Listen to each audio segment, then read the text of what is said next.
Good morning, good afternoon, good evening, good night, wherever you are in the world. This is Brunch Boxing. I'm your host, Matt, and I'm here with the host of Brunch Boxing, the voice of Brunch Boxing. You can tell right now he's champing at the bit. He got the Brunch Boxing shirt on. He's amped up. He's ready to go. I guess he saw that Andrew Tate is coming for his heavyweight title. And we got the master of the walk and talk, the master of the sit and spit, the John Madden of boxing. Some might call him Ez right. Some might say he's Ez wrong. He says he's Ez right now. Let's go, Ez Raw Boxing. What's going on, Ezra? I'm ready to go. I'm doing the show standing. This could be a huge error on my part. We're going to see. I don't know if I have the stamina for it. I can already feel it in my legs. I'm sweating through the sweater. I got a coffee with no water in my system, so it's just all caffeine, just straight into my veins. But I'm ready to go. I'm ready to see. I'm ready to do this show. I want to bring an energy that you're not going to get today because there's no really fights to watch today. So you're going to get energy from me. Everything you wanted to see in a fight, the sweat, the energy, the aggression, you're going to get that today from me on this show. Now, also joining us, we have producer extraordinaire. He is the man behind the scenes, the puppeteer, the master marionette himself, our producer, Huey P. What's going on, Huey?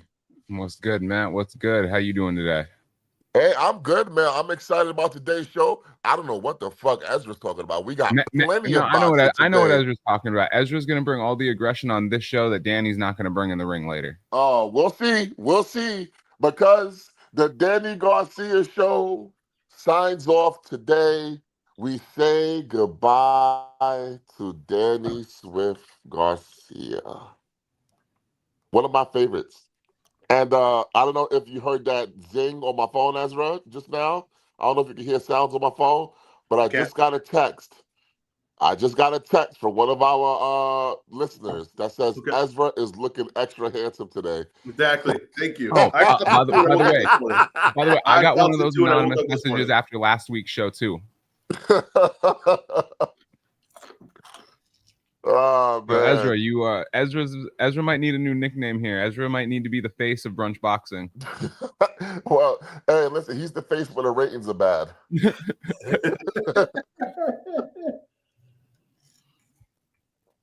All right, let's get the show started. Matt, you alluded to it. Danny Garcia having his final farewell show in Brooklyn. Let's just start with this. So with Danny saying goodbye, it's maybe his last fight ever. We know it's his last fight in Brooklyn. How are you going to remember Danny Garcia? Man, I got to tell you, Danny Garcia is one of my all-time favorite fighters. I always root for the underdog. Danny Garcia, has he ever been a favorite in one of his big fights? He's always the underdog if you think about it. You know, even on his, especially on his come up, nobody expected him to beat Eric Morales. Nobody expected him to beat Amir Khan. You know, nobody expected him to beat Lucas Matisse. Oh my God, they thought Matisse was going to end Danny Garcia's career. But Danny Garcia has always persevered. He's always fought through, and he's always come out on top. So for me, I'm always going to remember Danny Garcia as like the Rocky Balboa of boxing. He's like the little engine that could. He's the scrappy underdog that made it to the mountaintop. And salute to Danny Garcia. Well, you know, when I think of Danny Garcia, I think of a guy that's a complete original in his own style. I think it's the way he, brought up with fighting is he kind of learned, he worked his style within his own way of doing his style. And when he came up, I think that's why people kind of underestimated him because of the way his style was. That they were like, this works for maybe these guys loading up on these shots or waiting to exchange big shots, and the timing of it maybe worked for a certain level, but it's not gonna be the types of Amir Khan, right? And that was like the whole thing. I remember being a wild card when that fight was coming up, and people thought like, oh, Amir Khan's gonna beat Danny bad. Like this isn't gonna be close. Like there's Danny Garcia don't belong in the ring with him. And you know how shocked they were, like when we came back to that Monday, to the Danny Garcia put a beating on Amir Khan because his timing was so well. Like Danny Garcia's timing was great. He got loaded up on shots because his timing was so great. He could time the shots. The Matisse fight, you're right. I thought too. I was like, man, Matisse is gonna be too much for him. And then he puts to me his best performance. That's his best performance. It's the most complete performance. That's the Danny Garcia I remember. Dan Garcia at 140 pounds was just a high level fighter. Really respected his game at that point. When he got to 147, he was competitive, but he was never back to what he was at that weight class. But sometimes there's just guys at certain weight classes, that's where they're at their best. And I don't think it was because the talent was more, or I don't think anything. I think Danny Garcia 140 just was just a different man. And when he got to 147, I don't think the power was the same and all that. I don't think he could take the shots. I don't think he was willing to take the shots the same at that weight class. But at 140, he was a damn good fighter. Yeah, to me, Danny Garcia is one of, I would say, the top three 140 pounders of the last 20 to 25 years or so. To me, you have Danny Garcia, Tim Bradley, and Terrence Crawford. I think those are the three. Some might say Josh Taylor. I kind of favor Danny Garcia's run at 140 a little bit more, just because I feel like Danny was the underdog in a lot of those fights, and he saw a lot of different styles of fighters on his run at 140. So to me, Danny Garcia, his reputation at 140 is unassailable. Now he was able to also become a welterweight champion. We can't overlook that. He is a two division champion. So I think we gotta respect that. And to me, with the exception of his last fight, he always gave a good account of himself. You know, you say he wasn't willing or able to take those shots like he used to. I think he was. I think he was because he gave Keith Thurman all that he could handle. A lot of people think that Danny Garcia fight ruined Keith Thurman.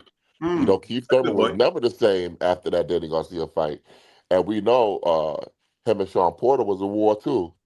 Mm-hmm. To me, Danny Garcia, he is one of the last vestiges of a bygone era that we all loved in boxing. Now, So do you agree with me though that certain guys are just better at certain weight classes? Like, do you think that Danny Garcia was the same Danny Garcia at 147, and the talent was higher? The talent was just higher, or do you think that there was something a little bit lesser with him at 147? I don't think he was less than 147. I just think the guys at We're 147 better. were bigger than him. You know? Well, but that's what I'm saying though. So it changed it a little bit, right? Like it Yeah. wasn't that Yeah, like they were too he big just for reached him. a certain skill level that he couldn't keep up with. I guess in a way. But here's the thing. I think his skill level was so good that he was able to keep up with them because it's not like the Thurman fight wasn't close. I No, just I agree think with you. that those guys they were just naturally bigger than him. Danny Garcia is not really a big guy. He's really not. No, yeah, I agree with you, and I think that's why I'm saying some guys at certain weight classes that's just their best weight class. That's the best they are at that weight class. And when they move up, I think sometimes we'd be like, oh, well, maybe he wasn't that good, or maybe we overrated him, or maybe the weight class wasn't that good. And I think Dan Garcia is that guy, right? He did have some shaky performances, like you said the Morales fight. I think everybody expected him to win the Morales fight pretty handily. He also had the Herrera fight, which I think a lot of people felt that he lost. So he had some shaky performances as well, where he kind of came out and didn't fight to maybe the level we had seen him at before. But like I said, at 140, I thought he was pretty damn good. Yeah, All yeah, right. yeah. He was damn good at 140, man. Salute to Danny. And I gave my thoughts on how I think this is going to go here in the intro. But Ezra, let's start with you on this one. Do you think he goes out with a victory here in Brooklyn? I'm not going to be honest. I'm not familiar with his opponent. I'm going to be honest with you. I would imagine they set him up for a victory. I imagine that he's controlling the matchmaking here. He's running the promotion. I imagine they didn't take any chances. But in boxing, you get stunned sometimes. And of course, a fighter thinks that he's at a certain level still, and he might not be at that level anymore, right? So he might be misjudging what he has left. So we shall see. But if I would had to put money on it without seeing the opponent, I put on Danny. Yeah, Matt, yeah. what are your thoughts on how tonight's When fight? when this fight was announced, and I spoke to a few people at some local press conferences and stuff, a lot of guys said that they think Danny Garcia is going to lose this fight. But I got to tell you, I just don't see it that way, man. I think Danny Garcia wants to go out on top. He wants to go out with a bang. And I think that that's what he's going to try to do today. So I think he is going to go out the way he wants to go out. I think he might go out with a stoppage. And this is not the last we're going to see of Garcia, Matt, or is this the last we're going to see of him? So that was first announced. It was announced as a farewell to Brooklyn, to say goodbye to Barclays. But then as Danny Garcia does interviews, and maybe he's doing this to help drum up interest, he's basically saying like this is going to be his last hurrah, his last fight, period. You know, he said that he wanted this fight to be in Philadelphia, but things didn't work out. So Brooklyn was the second best place because that's like his second home. So maybe this is the last that we see of Danny Swift Garcia in the boxing ring. And on that note, just to put a button on this topic as well, if it is his last fight, is Danny Garcia a Hall of Famer? Matt? Ezra? I don't think so. I don't think so. Oh, come on. Of course he's a Hall of Famer. Make your cases. Well, I think if he is, he's borderline, right? But okay, he got a Batista win, an Amir Khan win. And like I said, 147, he might have got a title, but he didn't make any dents as far as names. I just don't think the resume is deep enough for him to go there. Like I said, I thought when they saw him at his best, I thought he was a really high-level fighter. There's plenty of guys, though, that were really high-level in the ring at certain points of their career, but didn't do enough to get there. I think Danny Garcia is one of those guys. If he I'm sure if he could have stood 140 a little longer and got that work done, I think he would have did some real serious work, and maybe could have had a better chance with some better names. But yeah, I think what he came up short on 147, I think that's going to hold him back. Yeah, but he was a 2-division champion. No, I get that, but so what? Does that get you in a 2-division champion? Who do you win the title off of? It's a good start. I get that, but there's plenty of guys, right? And hold on. But not only that, he was lineal at 140 for 3 years. I get you. Who did he win the title from at 147? Wasn't it a vacant strap? Yeah, but who was the vacant against? The vacant title was Robert Guerrero, the Ghost. The Ghost? That's a good win. Not bad win. It's a good win. I don't think he has enough. But like I said, we were just talking on the 2-drink minimum space, right? And we were talking. There was a guy that was a 4-division champ, right? And we said, "Hey, he sucks." Hold on. Have you seen Leo Gomez's record? No, I did. I looked into him as we were talking about it and everything. I'm not going to try to act like don't hold on. No, I guess I'm not disrespecting him, but I'm just saying being disrespectful. No, I'm not. I already said Danny Garcia is a high-level fighter. What I'm saying is, but you shouldn't even mention them in the same sentence. No. But I'm saying there's guys that are 4-division champs, right? That ain't getting in. Just because you're 2-division champ, don't mean you get in. I've already admit the guy's a high-level fighter. I'm not mocking his ability in the ring or anything. I'm just saying it's just not enough meat on the bone to get in. For those listening on YouTube, we did just start a poll. So if you're listening, you can go ahead and comment whether or not you think Danny Garcia is a Hall of Famer. We'll also start a poll on Twitter later, and we'll see what the people have to say on that. On to the next. Actually, before we move on, anyone else have any last thoughts on Danny Garcia, his career, and this fight? I said he's a Hall of Famer because I thought I'm on bullshit right now. All right, make your case, Matt. Bullshit. He beat Nate Campbell. He beat Kendall Holt. He beat Eric Morales twice. He beat Amir Khan. He beat Lamont Peterson. He beat Zab Judah. He beat Lucas Matisse. He beat the Ghost Guerrero. He beat Bam Bam Rios. Okay? And he was lineal champion for 3 consecutive years at 140 pounds. Okay. I'm sorry, but throwing hold on. Eric Morales on his resume is champion. Hold on. I'm sorry. He was a unified champion at 140 pounds. Okay. I think that gets him in. Throwing some of those names on his resume is pretty crazy. Eric Morales, bro. Wait, what name? And you said Eric Morales, and the worst part is you said Eric Morales twice. He did beat Eric Morales twice. No, I know, but come on, what Eric Morales was that? Like, let's be honest. Like we got to be real here, right? Even like the Bam fight, like, come on, like, what are we doing here, right? Like, I don't know. Look, I'm all right. I think I already see who's in the. I see who's in the lobby here. I see. Yeah, you know who's coming into this defense. Let him in. All right. So welcoming to the show now, we have the host the founder of Mr. Keep It 100 Boxing, TY. How you doing today? The host of the Sunday morning sermon. Come on, host man. Of the Sunday morning sermon. Yeah, founder of Keep It 100 Boxing. Visit tomorrow. We'll talk everything NFL. Get your lines. Get your prop bets. Hey, Ty, can you tell I don't do the intros no more, Ty? Come on, man. Listen. Hey, man. I'm producing. I got a lot going on here. My bad. I'm trying to hold it down, man. I'm trying to get. All right, Ty, defend your Philly man. Why is Danny Garcia a Hall of Famer? Like my man Matthew Brown said, his 140 pound run, and I understand people like to talk trash about his welterweight run. Okay, maybe you're right. He was probably never demanded welterweight, but a lot of guys went through welterweight and won a belt, and y'all didn't criticize him for it. Here we go. Y'all TBE had a horrible run at 140 pounds, but y'all never mentioned that. Henry Bruce Ellis. I'm just saying. I mean, all I'm saying is Danny should get in. The guys they putting in. And I think even I don't use the Gaddy reference, I think he's really borderline if you put it all together. You know what I'm saying? And I got a question for you, Ez.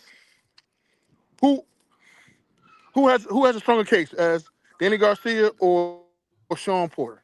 Who has a stronger case for Hall of Fame? Danny Garcia does. Okay. Yeah, but we know Sean Porter getting in. Sean's getting in. Yeah, no, but I just like I said on the 2 drink minimum, I said he shouldn't get in. So I'm consistent at least. And as I talk about this with King Phenom, if Sean Porter get in the Hall of Fame, that means Thurman got to get in, Earl got to get in, and Danny got to get in. That's what I'm saying. Yeah, if you let Sean Porter in, you basically set where the bar is for that class of guys. Then those old guys will get to get in. I'm with you on that. Yeah, but hold on. But to me, they all should be in. They all should be in. That's fine. That's fine. I think Spence should be in. I'm with you on that. I think I came around that side. I don't know if I was there 100%, but I came around to that side. Thurman, yeah, he should be in for sure. And like I said, though, I think that Porter's too much. I think Danny Garcia's. So what the fuck? I put Ugas in too? You put Ugas in too, huh? No. Carol Brooks too, huh? No. Devin Alexander, huh? You're putting everybody in. See, we're just naming fighters we grew up with. Yes. But here we go. Now I got this one for you, Az. If Sean Porter get in, my man Vernon Forrest better get in. And Matt Matt homie Corrales better get in if Sean Porter get in. So I don't like I said, I don't think Vernon Forrest should get in. But I'm saying if Sean Porter get in, why can't Vernon Forrest get in? That's what I'm saying. But I don't agree with Sean Porter getting in. So I'm with you. Because here we go. Because we could argue that Vernon Forrest beat the pound for pound champ twice. Yeah, he did. He beat the pound for pound champ twice. And Shane Mosley Jr. Shane Mosley Sr. I'm sorry. I think we could have a whole show just on who should and shouldn't be in the Hall of Fame with their current class, with their current requirements. But we do have to move on to the next topic. We know we have a hard out here today. TY, before we do though, I just want your thoughts on tonight's fight and what are some of your memories of Danny's career? No, I want to know. Ty, are you watching the fight tonight? Why you do him like that, Ezra? Why you do him like that? No. This is my thing. Is I'm respecting y'all platform. I don't want to come to y'all platform and say I'm still in boxing. But no. My favorite Danny moment probably Amir Khan. That was a great night. He upset the upper card. He people. Golden Boy, people thought he was there for a sacrificial belt because remember that was coming off Peterson and Khan, that controversy. And they just gave Danny the fight. Danny wasn't supposed to win that fight. And my second one is the Matisse fight, 11th round, knocked his mouthpiece out, fought like a warrior. That was probably the last night he fought like a Philadelphia fighter. After that he got too rich. Those are two great moments in Danny's career. I think a lot of people would point to those two fights. Every time we have a fighter and he's coming to the end of his career, we talk about the greatest moments. Can we talk about some of the low lights? Well, we say that is the Laura the lowest light. No, so here's the thing. We haven't done that before with anybody else. Why we starting with Danny Garcia? Set the standard. We're celebrating their careers. Every time we finish a guy's career, every time we finish someone's career, we never talk about low lights. All right, so we'll do that on another fight. Maybe a fight that you like. Oh, a West Coast fighter. Maybe we'll do that on Andrew Tate when he retires from Misfits. Ezra, we can start doing that in 2026. How about that? All right, 2026, we can start that trend.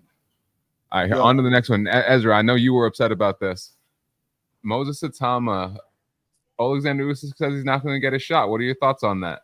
I think, you know what? it's a weird choice for Usyk to even say this, especially because he had the high ground on here because Atama just turned down a fight that could have got him closer to an Usyk fight, right? So he didn't really need to say this at all. I don't understand why he came out and said this. It really very strange, unnecessary. I mean, someone's got to get with him and be like, why did we throw this out there? Why did we say this? But I will say this now, very strange, because he said, I'm not going to fight Atama, but he also said he's going to fight for like a good amount of time afterwards, right? He's going forward with his career. Well, I'm like, well then, so wait. So is Usyk going to turn into what we've been negative for, like guys like Canelo doing, right? Like, is he going to turn into that? Is that what's going to happen here? He really didn't need to say this. He didn't need to say this. This is an unforced error, but now it's out there. And to me, I think he knows that a guy like Atama, right, especially with him getting older, is hell for him, right? A guy like that with that speed and athleticism is a tough matchup. And you know why I think that too? I think it's a similar reason why he won't fight Joseph Parker.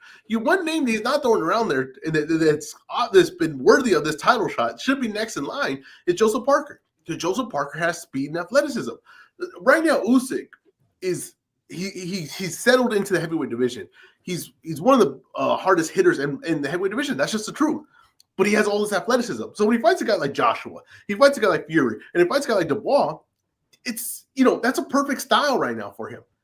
But there's guys now that are coming, like Parker, like Itama, even a Caballero can move really well. Like these guys that are a little bit more athletic, a little better on their feet, a little bit more movement to them, a little bit more can match what he does. And I think that we're going to start seeing Usyk become a businessman all of a sudden. You're going to start seeing Usyk looking to do things that are just going to be profitable and a little bit protecting his record. That Itama thing was so weird, such a weird comment, but I think it's because he knows that style will be kind of hell for him. No, I think it's because he knows that Atama is not doing anything and is trying to ease his way into a title shot. You're not doing that's that. Not what he said. That's not what he said. You're gonna go earn a shot with Alexander Usyk. You're not. But that's not what he said. Because if he would have said, "Okay, we'll go fight," he said, "No." If he would have said, "Go fight one of the top guys, go get one of their heads, right, and then come here and I'll fight you," that's not what he said. He said, "I'm not giving him a shot." Usyk don't trash talk like that. What happened? Usyk does trash talk like that. So stop it, bro. No, bro, it was a weird, unforced error. But like I said, it is what it is. We'll see it play out. I mean, what he said is weird. We'll see it play out, how he plays out. But like I said, I don't think what he said was weird at all. I think it was very weird. I think it was very strange.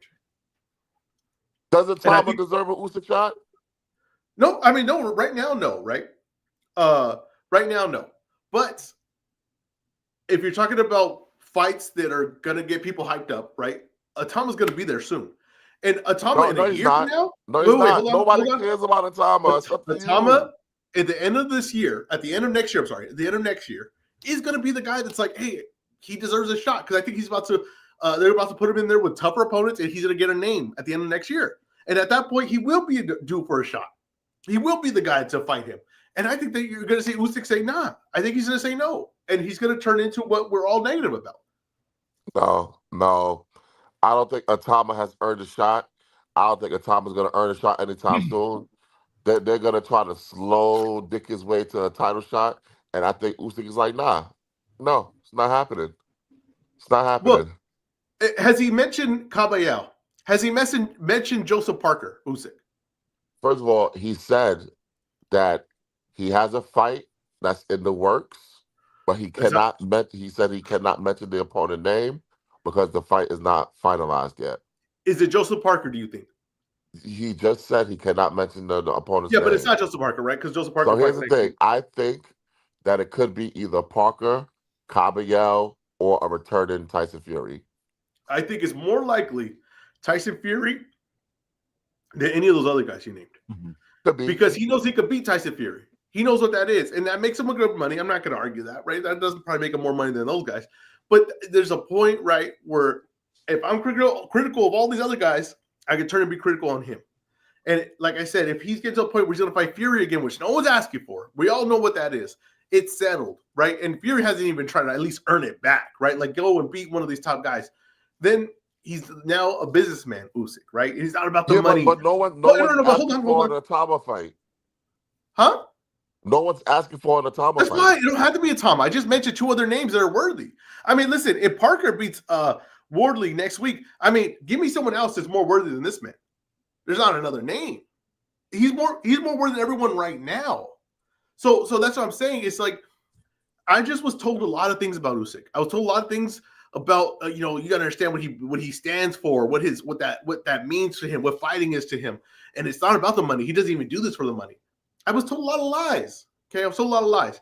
I'm just glad that Usyk's going to prove that I'm not that who's the liar here and who was right and wrong here, because like people get mad at me when I pat myself on the back. People get mad at me. Well, let me tell you something. If Usyk does what it sounds like he's going to do, I'm going to be here all day.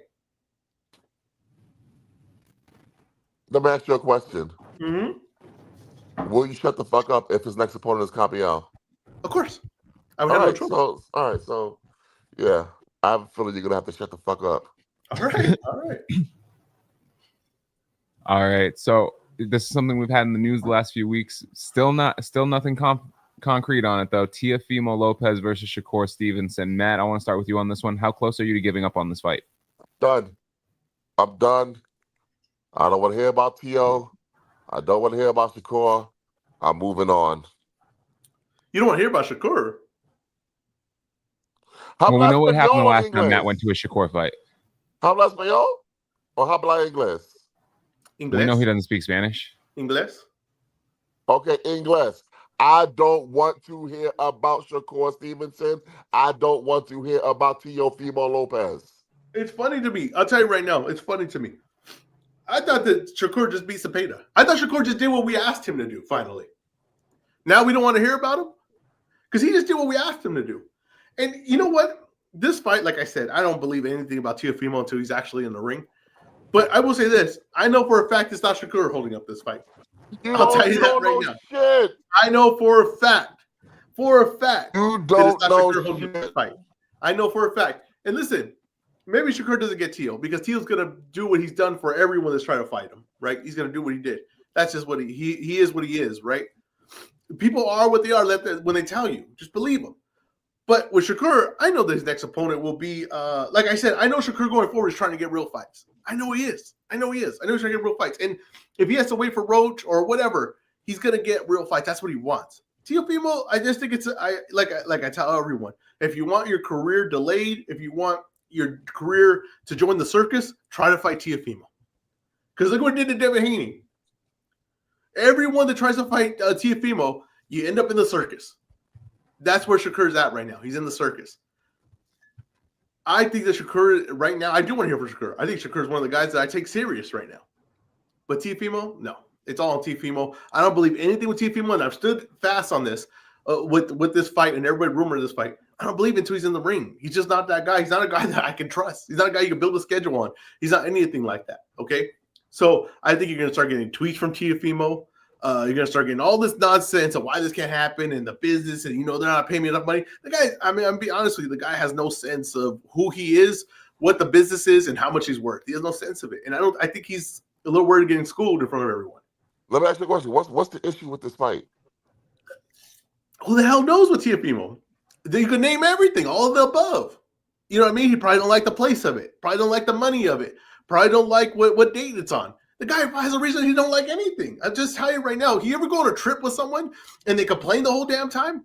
That's what Teofimo is. That's what he is trying to make a fight with him. He's just complaining the whole damn time. You're like, hey, shut the hell up. Why are you here? That's exactly what it is. And I'm glad that even Turkey has to realize this. I'm glad that Turkey has to feel the pain of trying to make a fight with Teofimo. Turkey realized there's not all the money in the world isn't enough to make a fight with Teofimo. I'm glad that.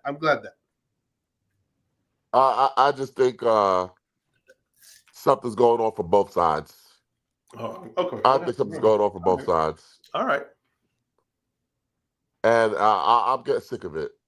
And if they're going to be talking publicly on social media, going back and forth, tell us what the holdup is. How about that? Tell us what's wrong. Tell us what needs to be done to get this fight done. If this fight gets made, where does it happen at? Who's the promoter? And what is it on? What channel is it on? Do you remember the rumors that PBC? Yeah. And I said that everyone said that that's bullshit. Everyone I talked to at PBC, perhaps that is why the fight is not getting done. They don't have nobody to host the fight. They couldn't just do a ring on the zone. How? Who's the promoter?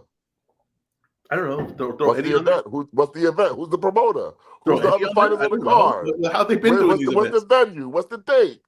I don't know. Some tennis court somewhere in Jersey. I don't know. They're making a fight with no representation. They can do it at the Indianapolis 500 track. There's never been a boxing match there. See? Yeah. They're making a fight with no representation because, as you keep pointing out, Top Rank don't have no TV deal, right? Nope. So it's not going to be on a Top Rank platform. Shakur Stevenson doesn't have a promoter, so he ain't got his own television channel. He ain't got his own TV deal. What I could see, and you're not going to like this, but I could see this. TKO has a deal coming up, right? And they got to do, supposedly 4 big events a year. I can see this being the TKO's first big event. I mean, I guess it could be TKO's first big event if they don't have to put in a dime to pay for it. Then they won't. That's the only reason they're in boxing. Yeah. I mean, it is what it is, though, man. Ultimately, do you think we're going to get this fight, Ezra? No. I'll be honest with you. I don't believe anything with Tio. I don't believe anything with Tio until he proves me wrong. And he hasn't done it in a while. So you don't think we're going to get it, and you're going to blame Tio? Of course. Oh, yes. That's easy. Okay. Sibby said, is Ezra dehydrated or something? I don't know what the hell that means.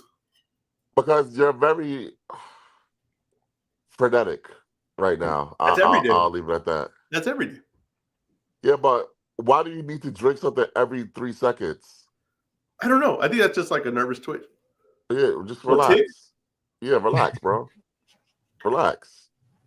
We gotta remember. Ezra said he started. Hold up. To be fair, Ezra said he started his day with that coffee and no water. Yeah, I got a grande pecan. And that coffee looks like it's gone. Yeah, oat milk espresso, and his bad boy is done. That's what I'm saying. That's straight to the veins. You gotta understand. That's straight to the veins. Sibby might be onto something. He's only had coffee. Ezra might actually be dehydrated. Yeah, I am. Coffee does not dehydrate you. It's not tea. It's not a diuretic. But he hasn't had anything to drink other than coffee. That's what I'm telling you. And no food in the system. I'm trying to eat better. I really, honestly, I mean this like as honest as I can say. If they offer me a Chase Demore fight for Misfits, I would take it. I would get in shape to take it. And if they offer me Andrew Tate, like there's no doubt about it. I need a 3-month camp, of course. I need to get in shape. Need to get mentally there. But I'm telling you right now, I am eating better. I feel like I have to be ready for something. I'm not sure what that is, but I might have to be ready for something. Could you beat Andrew Tate? Oh, I think I'd beat the hell out of Andrew Tate. Ezra would 100% beat Andrew Tate. Did you see Andrew Tate sparring they released today? I don't consume any Andrew Tate content. Content? All right. All right. I don't think we have to spend a whole lot of time on this next one, but for the Jake Paul Gervonta Davis undercard, we have Anderson Silva versus Chris Weidman 3. Matt, what are your thoughts on this fight? And then one question, is this a boxing match or an MMA fight? This is a boxing match. Okay. Who is Chris Weidman? He's an MMA fighter. Former UFC middleweight champ. He actually beat Anderson Silva. He dethroned Anderson Silva. Is he the guy that Anderson Silva broke his leg against? In the rematch, yes. Okay. So in the first fight, he knocked out Anderson Silva when Anderson Silva was being arrogant and cocky and fighting with his hands down, doing his best Roy Jones Jr. impression, and not the knocked out part, the fighting with the hands down part. And then the second fight, he broke his leg, which ironically Chris Weidman had happened to him against another opponent like 2 years ago. Oh wow! So you got 2 guys with Psycho Sid legs. Yeah, going up against each other. Yes. But Anderson Silva is clearly a better boxer. 100%. Oh, it's like by miles. I like this fight. Let's do it. It's a matter of is 50-year-old Anderson Silva a better boxer? I'll tell you this right now. I wouldn't want to watch this fight in MMA right now. I definitely don't want to see it in boxing. There's like someone posted that Netflix is big in Brazil, and this is to get the Brazil audience. Maybe, okay, maybe some strategic stuff to it.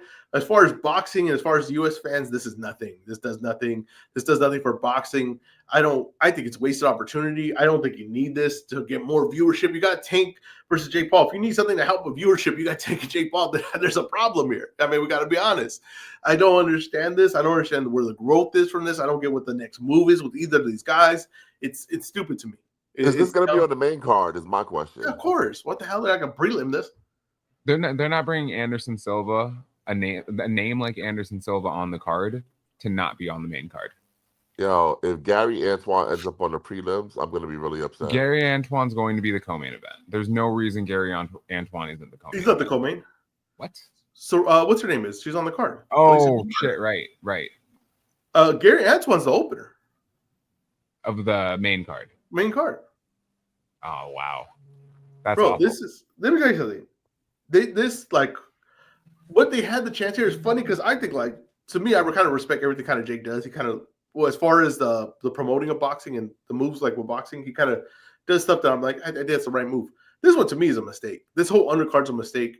I think the way they're handling this, I think he really could have pushed actual boxing. He could have pushed his actual fighters on this card and stuff like that. And like I said, I get Alicia Baumgartner, but even her matchup isn't, like, really anything to really get too excited about. So I think this was honestly the mishandling of this undercard.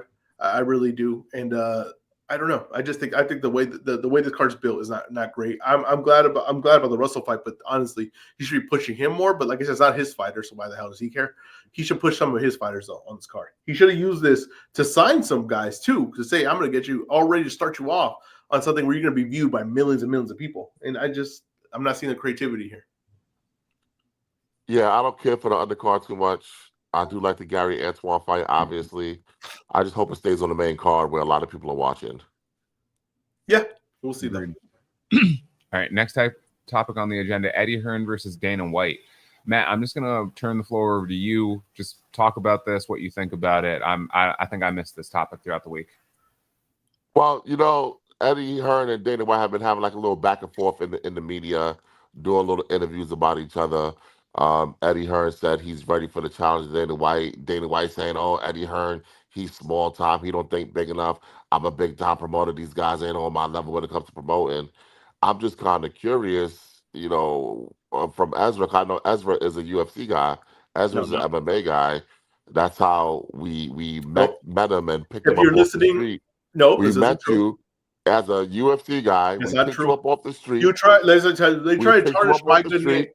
When the truth is, I'm a boxing guy. I've been watching boxing and shadow boxing since I was in diapers. I've been watching boxing and shadow boxing in front of a TV screen since I was in diapers. So that's not the truth, right? Now, did I watch some UFC in my day? Of course I did, right? I like fights. Two guys fight, I'm gonna watch, right? Now, I've always been a boxing guy, and I have videos to prove it. I mean, I got content to prove it for days. I got everything. I've been watching boxing my whole life. So don't disrespect my name like that. Now, if you want to throw this to me on this topic, I can talk this topic, right? I can talk this topic damn well. I'm very familiar with this topic, and it's pretty funny to me that Dana White's getting played like this. It's pretty funny to me that this master promoter, right? This master promoter that I was told about has come into boxing, and his reliance on boxing is changing the law. And the only reason he could change the law is because he knows the president. I mean, that's honest truth. That's what's happening here. He couldn't get into boxing if it was the rules set, and he couldn't compete with Bob Arum, couldn't compete with Eddie Hearn, couldn't compete with Al Heyman, and he knows that because he tried it before. We have evidence. He tried it before. He couldn't get his foot in the door because he can't compete at that level. On a level playing field, he's not competing with these guys. So what he's trying to do is change the rules that would benefit him and benefits the guy that would have, he thinks he's going to use the UFC name. He's going to use what he's built, his name value there, the money they have backing and all that. And he's going to change the rules to where he can pay the fighters a little bit and get all the TV network with it and put it on there. And hopefully that gains an audience. It gains the fans. I don't think it's going to work.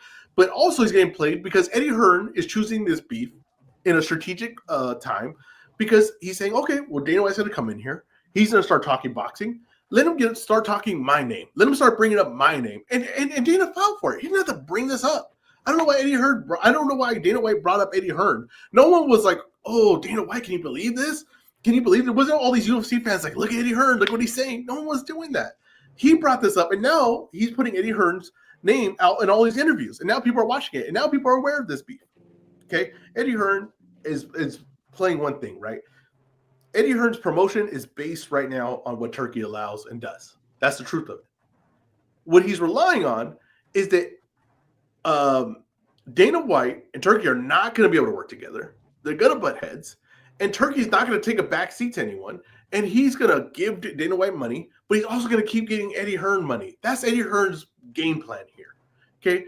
And Eddie Hearn bringing up the Ali Act and all these things that keep boxing a certain way or whatever is to try to diminish what they're doing in Zuffa boxing, right? As far as like, they're going to make their own belt. It's not going to have no history to it. They're going to try to ruin the history of boxing. You're going to lose all these things that people have been working for.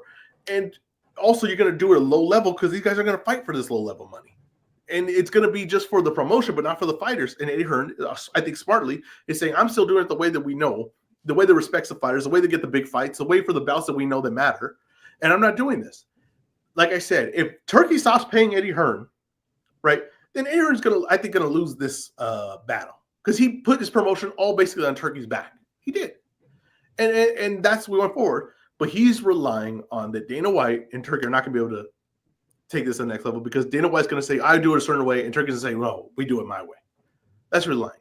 But I think it's Eddie. I think Dana White's dumb to even get in this beef, honestly. I didn't think he had to, but I think that Eddie Hearn's winning it right now. Who do you think is the better promoter? I think Eddie Hearn's a better promoter. In boxing or just all around? All around. I think Eddie Hearn. I think Dana White, and to his credit, right, saw value in something that was there. And he says, if I get these guys with money behind it, I think we can build something here. I do think that, right? And he struck gold. So I'm not taking anything away. He did see some idea and he had a vision and made it happen, right? But that's not, to me, the same as far as promoting against something that was already built and competing with people that are in that structure. Okay, so I think that's what it is. Funny enough, it's like Dana White is almost like jiu-jitsu was to the UFC, right? Now, no one knew jiu-jitsu at that point. No one was aware of it. It got to it had the element of surprise at that point, and it was able to kind of dominate. Now, once people got more familiar with it, once more people started doing it, it wasn't as effective, right? So it was kind of like a level playing field. So now no one is just strictly a jiu-jitsu guy and could be the UFC champ. Dana White coming into boxing is like coming into something where everybody's familiar with it. Now you're on level playing field. What do you have now to offer? And I don't think he could beat these guys on a level playing field. I would not, like I said, I don't think he can out promote in boxing Eddie Hearn, Al Heyman, Bob Arum, any of those guys. I don't think he can. I don't think it'll be close. So the only way he could do it is change the rules to what he knows. Yeah, I don't think Dana White is some great promoter like a lot of people think. I think he's gotten a lot of credit for what the Fertittas did. You know, he was just the front man of it because the Fertittas didn't want to be the front man. But my thing is this, right? We've seen Eddie Hearn build champions. Yeah. We've seen Eddie Hearn build champions from the ground up for years, you know, and he's still doing it. You know, I know a lot of people probably think Dana's a better promoter because they love UFC, but he's not. He's really not. And I'm actually surprised you went with Eddie Hearn. I was expecting you to say Dana so I could kill you, but yeah, you surprised me there. I don't know why I surprised you. I mean, I think I've had this opinion for a long time. I think my like this has been my consistent opinion. I have videos of consistent opinion. But like I said, I think you put me in a box like this is where he stands and don't listen truly to what I say. I think that's where it's truly it. I'm sure we're going to touch on this. Are we going to touch on the Ali Act or anything today? Are we touching any of that? Did you read the rundown? I did not. I kept telling you that. All right. Well. Okay. But then I'll hold off what I'm going to say. Let's keep it rolling. All right, so free agent frenzy portion of the news and notes. Bam Rodriguez is set to become a free agent. What's best for his career and who should he sign with next? That's your boy, Ezra, the no Sabe kid. You tell me. I think that Eddie Hearn's done well for him. I think Eddie Hearn's done really, really well for him at that point. Like I said, those weight classes like that, I don't think the fights are honestly that hard to make. Like I think the fights are all possible to make. I think if he's still with Matchroom, he's going to be all right. I think he's going to get the fights he wants, the fights he needs. So I don't think that really make a big difference. I do think that Bam has a potential to be a big star. The weight class is going to limit him a little bit, but there's something about him. I think he has a hit factor. I think his style and everything like that has a chance to be a real big.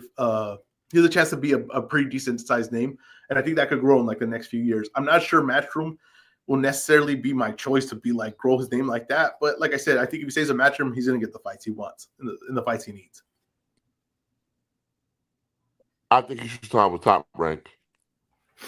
Oh wow! With no TV deal.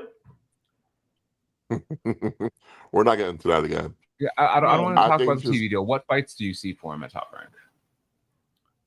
All the Japanese fighters.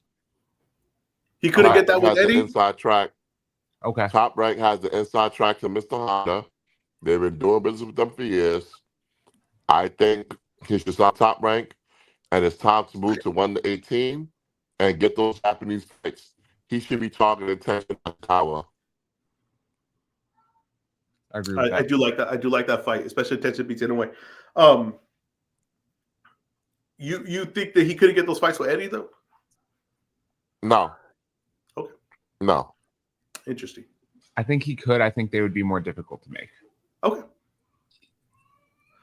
The only thing with Top Rank is they had him. Top Rank had him. Top Rank had him. It wasn't like he had bad performances when they had him. He was out there fighting on their cards, putting on like great performances to get you excited, highlight real stuff, and they let him walk. This was before they had Japan. I understand, but I'm just saying they let him walk. I mean, you gotta tell me, like I still can't explain that. What this guy does and the way he likes it, the way they hype up movement like that, because Loma does the angles like that. And this guy was doing it and then knocking people out cold, and they didn't see it. They didn't have vision for it. I think that's interesting. I don't know if Bam's gonna forget that. That's a good point. Continuing with free agents, we have two that remain unsigned. I'm going to combine these two parts: Richardson Hitchens and Shakur Stevenson. What are your thoughts on both of these situations, Matt? I don't know. I think Richardson Hitchens is having a hard time finding someone to sign him. I think that's what's happening. Maybe his value isn't what he thought it was, and he's going to have to go back to Eddie Hearn with his hat in his hand, or humble. Now, as for Shakur Stevenson, before you move on to Shakur, is Hitchens a future TKO champion? No. Okay. No. He makes too much money for TKO. Okay. Now, with Shakur Stevenson, I kind of feel like this is going to be the first of many guys to not have a promoter and do business with Turkey directly.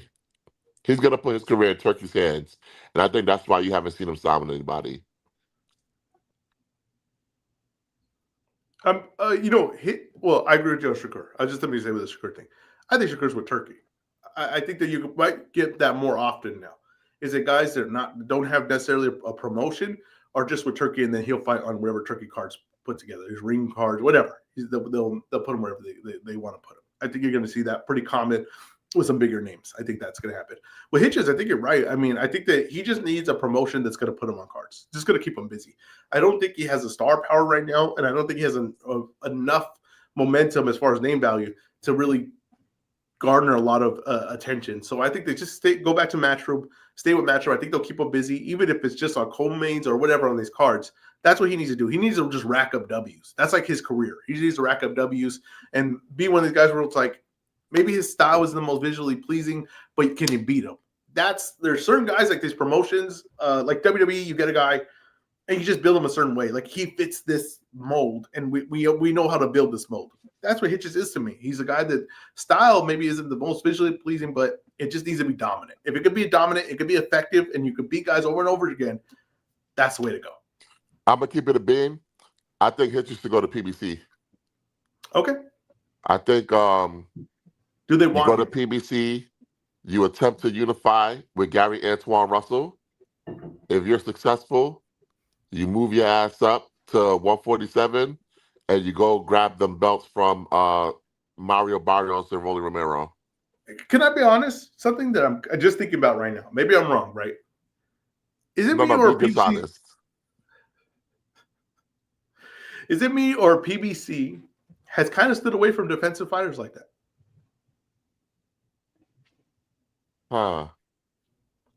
Can you name some defensive first fighters that they really have right now? Rolly Romero. Hey, you know what? Hands up in the air. They had Lara for a long time. You know, but when I really started seeing him is when he couldn't move his legs and he started sitting on stuff. I gotta be honest with you, that's where I really started seeing. But I'm saying recently. At one point, I think but recently, I think it's more offensive what they're looking for over there. Yeah, it's a more TV friendly product. Maybe that's part of it. Last portion we have here in the free agent frenzy, we saw Abel Mendoza sign with TGB Promotions.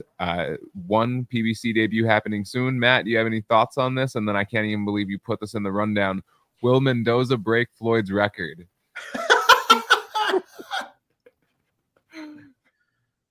Oh man, I'm just gonna read what you put in front of me, Matt. So, what are your thoughts on those two questions? Let me say for something. We have a new Floyd Mayweather. His name is Abel Mendoza.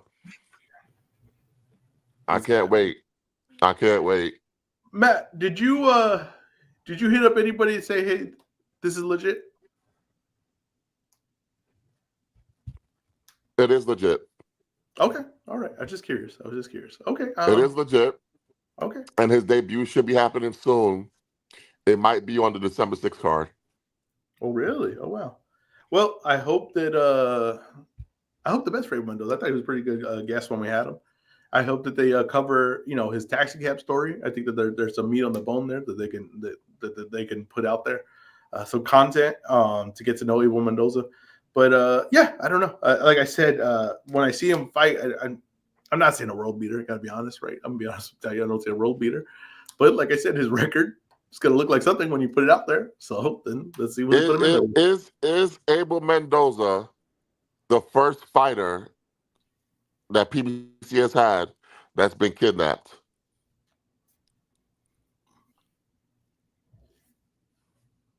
He might be. I mean, I can't, on top of my head, I can't think of another. Yeah, I can't think of another guy. Robert that got kidnapped. Was he a PBC fighter or was he a Golden Boy fighter? Who? Which Canelo brother got kidnapped? He was a Golden Boy fighter when he I'm pretty sure. No, he might have been a matchroom fighter. He might have been a matchroom fighter actually when that happened. Okay. You're right. Okay. That wasn't the Kovalev. He was on DAZN when that happened. That was Kovalev, right? No, it was the fight before Kovalev. Oh, okay. Yeah, Matt, have you ever been kidnapped? I am champing at the bit to cut up this Abel Mendoza interview that we did before. Oh my God. I gotta go back to that interview now. I'm not the person to go to for words or the way to pronounce things. It's not chomping at the bits. No. Interesting. I've been saying chomping. So that is a very common mistake that people say. Yeah. They say chomping at the bit. The correct term is champing at the bit. Really? And later in the show, Matt may also show you how to correctly open a can. That's the part I've been waiting for. You have to actually turn that video on. Wait, question. We got to think. Matt, have you ever been kidnapped or been close to being kidnapped? Matt's 6'8", bro. No, but I'm saying when he was a kid, I know people think Matt's been this size his whole life. This isn't some kind of fairy tale or some something, right? Matt at one point was a child. Even as a child, I don't imagine Matt would be very kidnappable. I'm sorry. Let me tell you something. Matt grew up in the mean streets of New York. You got to understand, right? Matt, I'm guessing, Matt, did you walk to school? I did. See? Matt walked to school in New York. Elementary school, by the way. Elementary school, right? Because we grew up Matt grew up in a way different era, but we grew up in a different era where, when you walked to school, people weren't worried about 5 miles uphill both ways. Exactly. You walk to school. People only worry about kidnapping like recently. This was not a thing, right? Like before, you would just have your kid walk to school, don't talk to a stranger, right? Like, and you know what's funny? Kids used to get kidnapped all the time, and we still never worried about it. Yeah, all the time. Or you would walk, and then they would go home, and they'd be like, they tried to kidnap some kid today, and your parents would be like, oh, that's terrible, and then it'd be like, get ready to walk tomorrow. Do you get what I'm saying? Like we used to do this was a common thing. So I'm just curious, Matt, did you have any scares? Did they almost take old Matthew Brown? No. Interesting. Even as a child, I was unwanted. I believe it. All right. On that note, we got Liam Paro versus Patty Donovan for the IBF title eliminator being ordered. Matt, I'm not going to just read what you wrote here. This is a family show. So what are your thoughts on this fight? I want to know who Patty Donovan is fucking. There we go. I want to know. Like, the guy just got disqualified for hitting after the bell and lost the title. He was able to get a second shot, rematch, got his ass cooked, lost again, and now he's fighting an eliminator to get another shot at the same title. Who is he fucking? It's like almost like if that title's in its own different league than wrestling boxing. Like, I don't understand. But well, I think Parr will beat him. So if that's any consolation to that, I think Parr's gonna beat him. But yeah, that's crazy. I don't get that at all. I don't get that at all. It's like Patty Donovan, the new Cameron Chikadze. Maybe. And it's the same belt, by the way. Than him, but it's the same belt. Yeah, I don't know what's going on there. That's crazy. I don't get what's happening there. But I don't. Yeah, I need to know who he's fucking. Who is clamoring to see Patty Donovan on TV? I'm just curious. Yeah, I don't get it. I don't get it. One topic that we skipped that I wanted to get into: Raymond Morataya, Andy Cruz, the purse bid. That. My bad. The purse bid for their fight moving a week to October 23rd. Ezra, do you think we're ultimately going to get that fight? And if so, who wins? I hope we get it. That's a great fight. I think Morataya would win that fight. I think, like I said, Andy Cruz is buying into his power, I think, a little bit too much. And I think that if against Morataya, if he's going to have to move around, he's going to have to be boxed for. So I think Morataya will win that fight. Do we get it? I'm not sure, man. I'm not sure. But, like, I don't see why Andy Cruz would pull out of this fight. Right? Like, what big fight are you getting for him? So I think that he'll stay in there. Why would Morataya give away his belt? Right? Is Morataya ready to go to 140 is the question. Maybe that would be a reason why. Man, let me tell you something about 140. It's just more money to make at 135. I think that's just the truth of it. Like 140, I don't know. Like I said, I know Key's going to be there, but I just think that I just can't see Morataya giving away the belt right now. I don't think he's a big enough name right now. I think he needs that belt holds value to his career right now. But yeah, I don't know. I think this fight. I think we might actually get over the line with this fight. I think we might. We'll see. We'll see. All right. So moving here on to the Ezra report card: Diego Pacheco versus Kevin Lili Sadjo. Okay, Ezra, what's your report card for this? Also, we got Joe Cordina, Gabe Flores, Nicholson Luna, Mercado Moran, and Cardenas Vaca. That's a good fight. I like Flores Cordina. I like that fight. Like I got to tell you, I'm liking this card. Ernesto Mercado, interesting guy at 140. We're talking about 140. That's an interesting guy at 140. This is a tough fight. If he's an interesting guy at 140, why is he in such a poor matchup? I don't know. I mean, that part, who the hell knows? Boxing, I guess. I don't know the way things are ran. I have no idea. But here's the goal. But here we go with Pacheco. That's like a tough fight. Like, they're really trying to find out who Pacheco is. And Pacheco's changing trainers going into this fight. Like, that's really interesting. So we're going to find out a lot about Pacheco. And he's looking to really stake his claim of being maybe the next guy at 168. So I think that's a very, very, very good matchup. I like I said, Flores versus Cordina. I don't think any of them is going to have a really effect on that weight class, but sometimes you just get good matchmaking. I think that's an interesting matchup. I think that's just an interesting matchup. And like I said, I know Mercado's not the best matchup, but he's a guy to watch at 140. I like this card. If I graded it right now, if I had to give it a grade right now, I give this a B+. I think it's a B+ card. Wait a goddamn minute. So you're telling me that this card is better than Tim Tszyu versus Bakhmut Murtazaliev? On paper, pre-grade, yes. Oh, my God. Oh, my gosh. On paper, pre-grade, yes. Okay. Right, I would give this card about a C. I love Pacheco versus Sadjo, but I do got to say this. Diego Pacheco, I don't know if you know this, but they think you food, my man. 168 thinks you're food. Because Sadjo ain't wanted no parts of Osley's Iglesias. He didn't even want to negotiate. He went to the IBF and said, yo, we're not negotiating with them. Okay? So the fact that he jumped at the opportunity to fight Diego Pacheco. That tells me they think Diego Pacheco is food. Well, It's not a good question. look. But Pacheco doesn't think he's food, right? Pacheco thinks he might be something at that weight class because the way he's matchmaking right now, the way they're going. I don't know what Pacheco. I don't know what Pacheco thinks he is because he changed trainers. What? Yeah. Okay. So what? So what? Why did he change trainers? I don't know. He liked something else. Who wanted to train a different location. I mean, there's a lot of reasons. Clearly he felt something was lacking in his performances. You don't It could change be that. trainers when He something's matched out where lacking. he was at with that trainer. No, yeah, I've never heard anyone say, you know what, things are going so well. Let me change trainers. I've never heard that before, ever. I think Janovic just did it. Did he? That's what I heard. Okay. All right, and then tonight, we talked about it leading into the show, the Danny Garcia show, and there's an MVP card on tonight. What are your grades for these two events? The Danny Garcia card, I give an F. Whoa.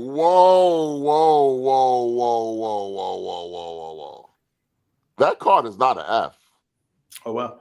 Okay, and then and then the TKO card, I give a.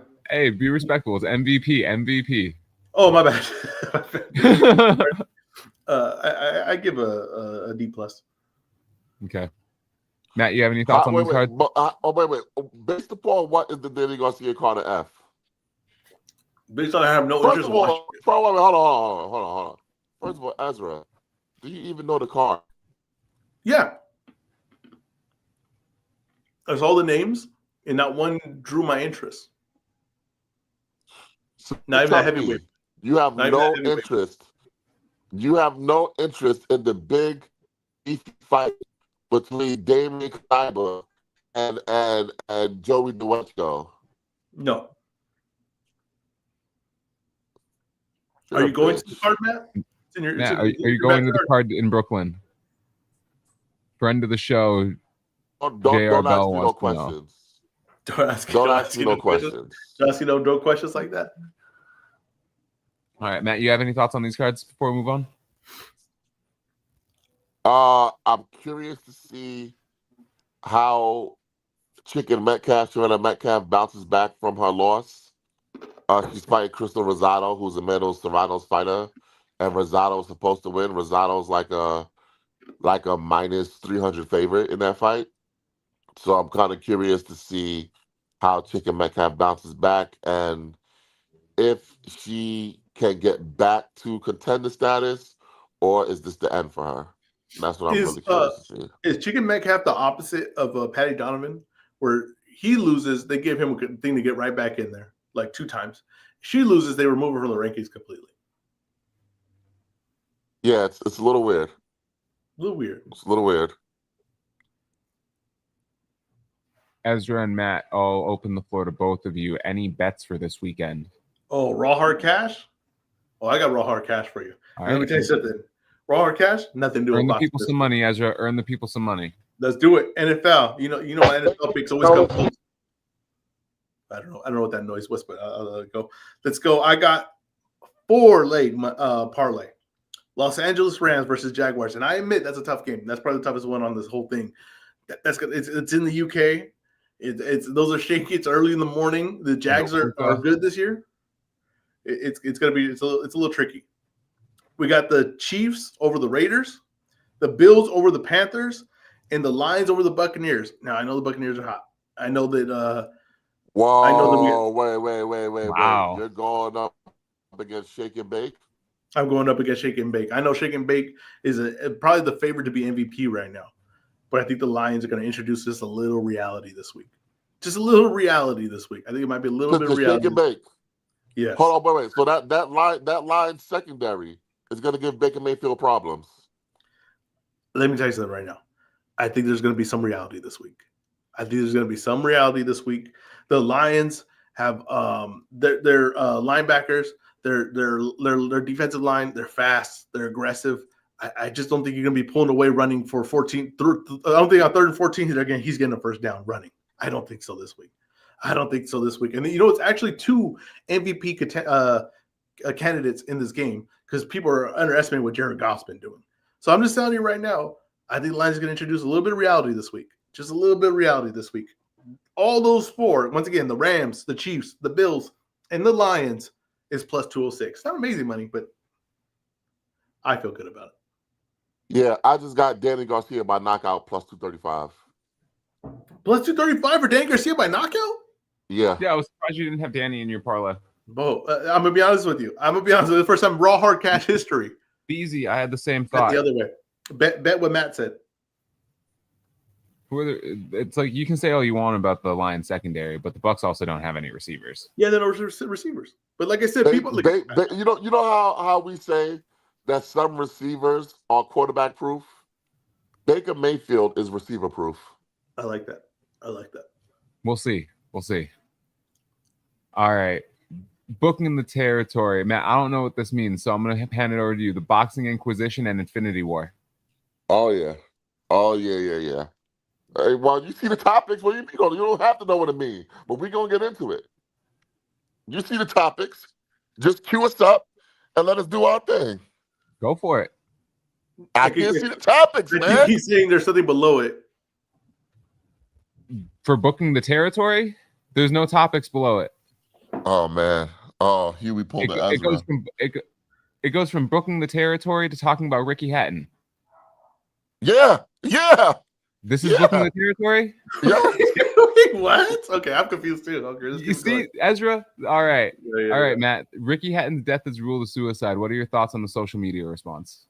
Well. I want to read a social media response that I saw from it was a guy, I believe his name was Great Chef Boxing. Did anyone read that tweet? No, I don't. I'm not familiar with his work. Nope. His name is Great Chef Boxing. Okay. Let me pull up this tweet.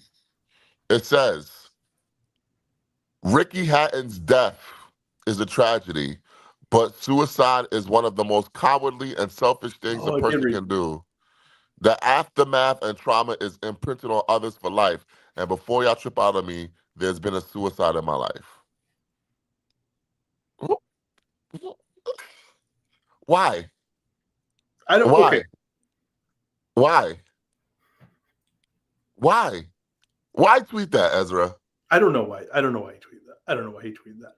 I mean, like I said, he went through something personal, so he has some anger towards someone that's some situation hurt. Why are you taking that out on someone else's? I don't know. That's the thing. Like the problem with social media, like Twitter and stuff, and I'm sure I've done this too. It's like you sometimes you have to be like so you just let some stuff go, right? You let some other stuff go, and you just don't have certain opinions or something, or don't put like what you feel, because your personal thing is your personal thing, and sometimes you're too close to something to have an opinion on other stuff. You know what I'm saying? Does that make sense? So I just think that people sometimes just, hey, I get you going through something. You went through. I didn't go through what you went through, and I got to be honest with you, and God forbid this ever happens, whatever. I don't suicide like in my family is not something that I really went through. Okay, so I got to be honest with you. It's not. They're like I said, they're distant, maybe relative, whatever, but nothing close to things. So I don't really have a feeling on this one way or the other. I think it's sad, of course, but sometimes people just you can't relate everything to what you went through. You know what I mean? I guess is in a thing. So I think he says are hurt, but I wouldn't have put that out there. Yeah. I honestly, it was kind of a fucked up thing to tweet. It is. It really was. It is. It was a fucked up thing to tweet. I didn't understand it, but I mean, it is. People have their opinions, but some things let's just sit. It's okay to sit some things out. You know, you got to sit some out.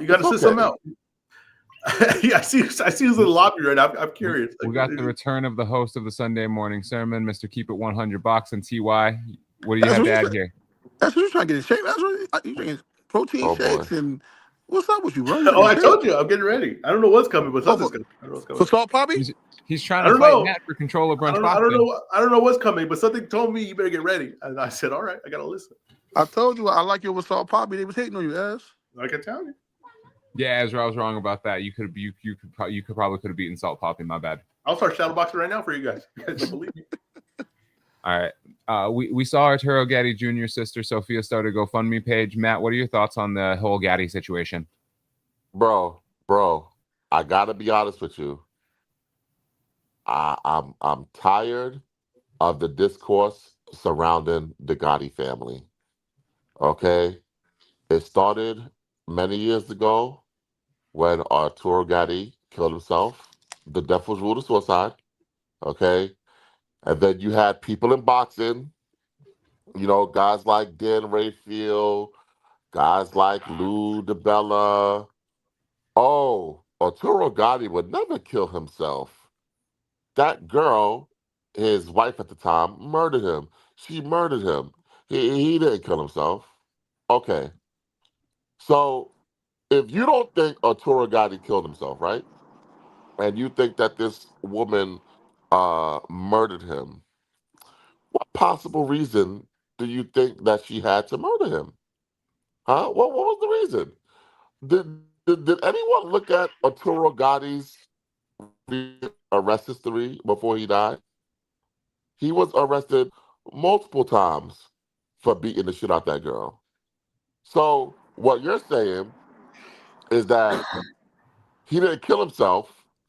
This woman who was a victim of him got revenge and killed him. Either way, I don't think we should listen, maybe this is me, and maybe this is one of those things where I should sit this one out.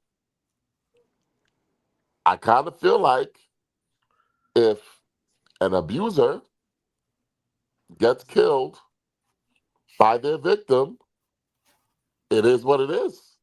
Okay, Matt, I agree with you, right? But I have a question for you, Matt.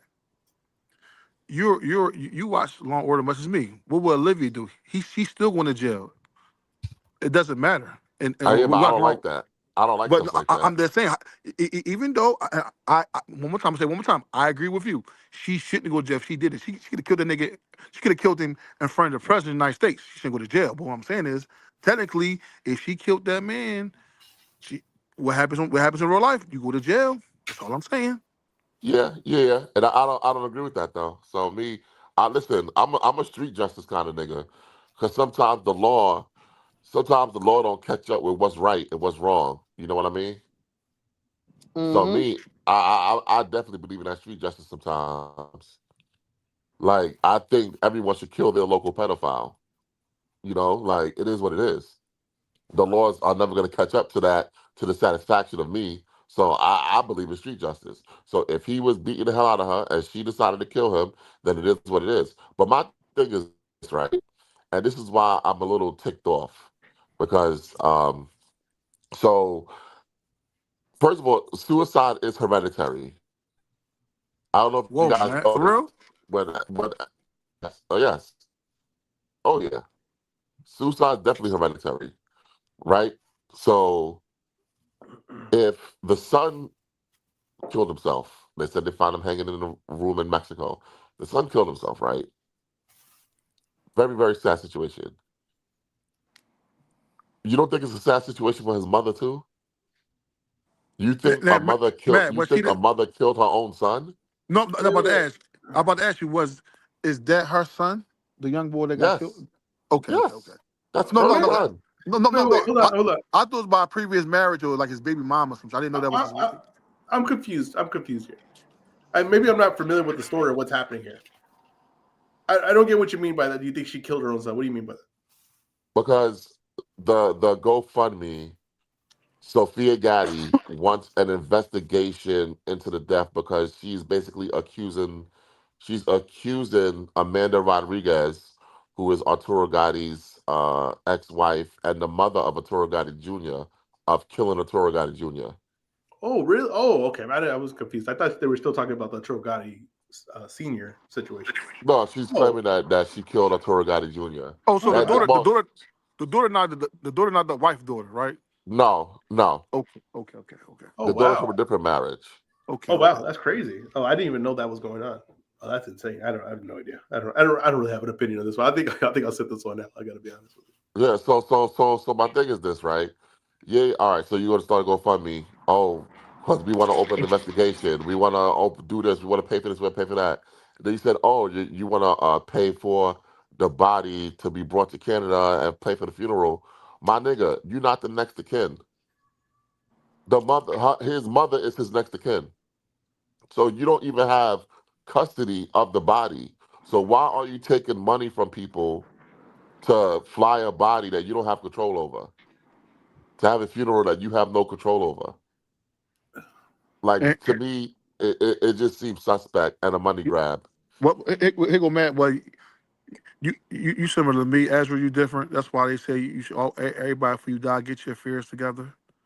Well, Ezra, you're married, so your wife had your affairs. Matt, get your affairs together, Matt, because you never know. That's saying. I told my wife to put my ashes in a shotgun and shoot a bear. Hold on, you want to get cremated, Ezra? You want to get cremated? Oh yeah, I don't want my body rotting. Damn, bro, we can't. Ezra, that's wild. Damn, we can't come to your grave. Oh no, let me tell you something. Pour out a little liquor. Why a bear? Huh? Why a bear? I'm going out swinging. No, a squirrel will beat you, Ezra. I'm telling you, put me right in the chest of a bear. Now, no, squirrel. I'll tell you this though, right? I will say this, right? And like I said, do you guys visit tombstones often? Never. That's the way I see it. I'm just gonna be honest with you. I don't want anyone spending their Saturday or Sunday visiting a tombstone. I gotta be honest with you. That's why my name. Now, Ezra. Now, do you want your wife or a new husband? You want to be up in the living room with her new husband right there? No. I told crazy things. No. Yeah, wow. I'm just saying you want to be around that. No, T.Y., you missed what he said. Yeah, I don't think you understand. They told him to put him in a shotgun and shoot me in a bear. My friends. No, oh no, you good? Thank you. I won't let her in. What's going on? Right. Now, hold on. But if you choose not to get buried, Ezra, you bury Ezra every week on this show, Matt. You bury Ezra every week on this show. No, but I need to find a spot to piss. It's crazy. Damn. Crazy. Damn, King Vaughn. You want some King Vaughn shit? I'll be honest with you. I don't even want a funeral. Hold on, I got a question real quick, yo. Come on your platform. I don't want to mess your stuff up. Am I allowed to curse? I don't want y'all may be trying to monetize. You can curse. You can curse.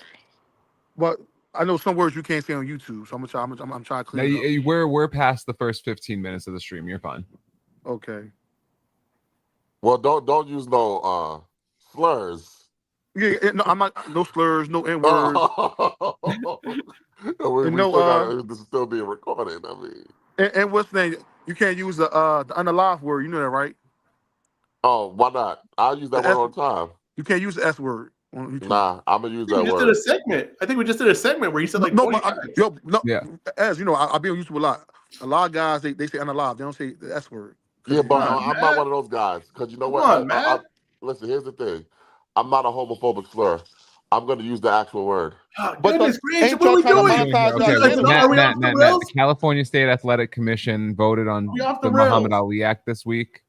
We had fighters and other boxing people speaking out here. So what are your thoughts on what they did? Ezra said he wanted to talk about the situation. Talk about it, Ezra. Like I said, listen, it's I appreciate Matt did this. I appreciate everybody that called in to the California State Athletic Commission when they allowed calls in, and everyone was pretty damn negative. They pointed out the major flaws in this thing. But I'm sorry.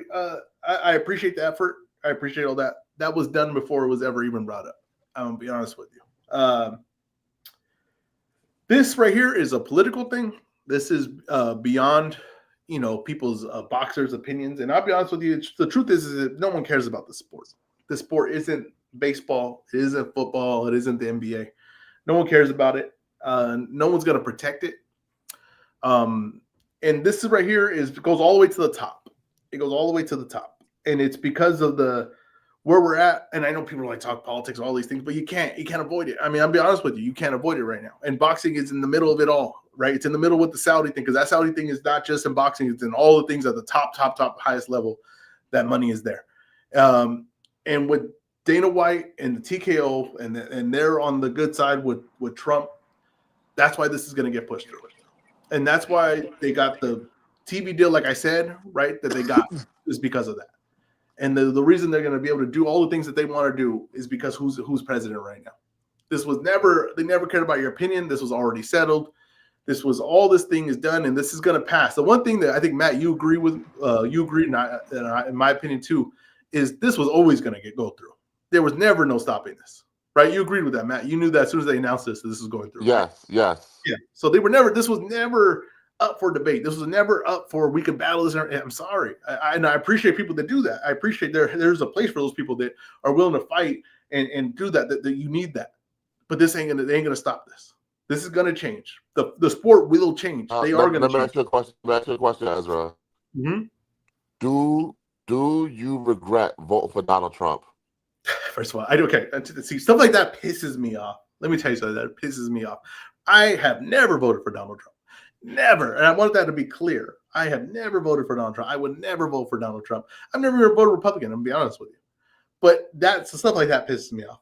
But I saw a video of a concert with you dancing in the background where a woman was singing, "I will vote for Donald Trump." Well, but that's just because that's a catchy tune. That's let me tell you, I'm not really a lyrics guy. I got to be honest with you, but I do like the way a song can make me move. So that's just what that's about, right? She said, "Everybody, oh my God, I will vote. I will vote for Donald Trump." I mean, if you don't move to that, I don't know. You don't got a soul. Let me tell you something. If I ain't moving to that, then my ashes are in a bear somewhere. That's just what that means. If I'm not moving to that. But what I'm saying though is this has been bought. This has been settled. This is the way it's going to go. And as long as this guy's president and these guys have this in with them, they're going to get the things they want to get passed through. So yeah, I don't know how long TKO stays in boxing, but I do know that the changes that they are pushing will affect boxing going forward. That's the way I look at it. Well, what about I just want people to stop comparing what TKO's doing to Al Heyman. Okay, like one of my biggest pet peeves is that people are saying that Al Heyman circumvented the Muhammad Ali Act by following the Muhammad Ali Act. Yeah, I don't get that. That never made sense to me. He circumvented the law by following the law. Oh, look, he had someone else doing the promoting. Yeah, because that's what's supposed to happen, you idiot. Someone else is supposed to do the promoting. Someone else is supposed to be the manager. Someone else is supposed to be the sanctioning body. Someone else is supposed to be the TV network. You're supposed to have a separation of the powers. Duh. Following the law is not circumventing the law. Like, I never understood that. If people are being so dishonest, oh, look, you got sham promoters. No. You think Tom Brown and TGB ain't making no money? You think Warriors and them ain't making no money? You think Samson Boxing, you know that motherfucker making money. Okay? So why are we pretending like following the law means that you're circumventing the law? Yeah, if what Al Heyman was doing was circumventing the law, allegedly, what would have stopped TKO from doing the exact same thing? Because they know that they can't operate under the current structure. They can't follow that law and be successful. That's why they want to gut the law. That's why they want it changed. And it's so stupid. And I saw Nico Ali Walsh. He put out some statement. Oh, my grandfather wouldn't stand for this. Blah blah blah blah blah. And everybody's patting him on the back, bro. You had a chance to speak out at these commission meetings. You didn't call in. You didn't call in at all. Oscar De La Hoya, you clapped back Thursday. You want to lambast the commission, lambast Dana. You didn't call in. None of you guys called in. You know, so now you care. Okay, well, since you care, put your money where your mouth is. This bill is gonna go to Washington. Okay, it's gonna go to DC, where they're gonna have to vote on it. Bring your ass to Washington, DC. You testify before the House or Congress, and you let them know why they should not support this bill. That's it. Mhm. If you're not going to do that, I don't want to hear from you. What were you gonna say, Ty?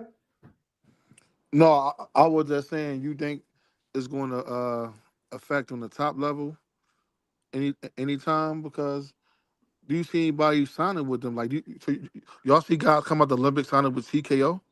No, I mean, well, that will time will tell. Maybe not, right? Like I said, I don't know how long TKO stays in it, but Yes. it's a change.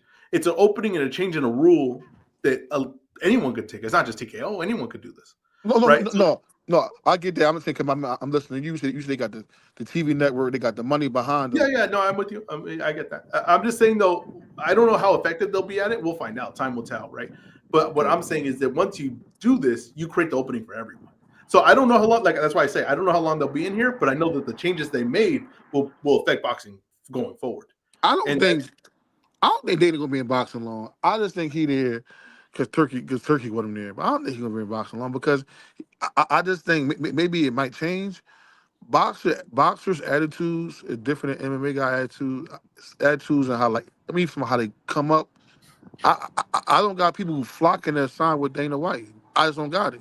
well, What he gonna have to do? I'm sorry, real quick. What he no, gonna go have to ahead. do for him from my opinion, to get certain fighters, he gonna have to sign a guy. He gonna have to have a Canelo Alvarez or Javante Davis. I'm talking about like a flagship guy to say we can work with him. I don't got guys to sign him with him. I mean, I could be wrong. I don't know. No, I think you're right. Like I don't like that's why I keep saying I don't know how long he stays in it. He's only in it because he's not risking any money at all. The TKO's not Exactly. risking any money at all. The Turkey is right. He's putting the money in it.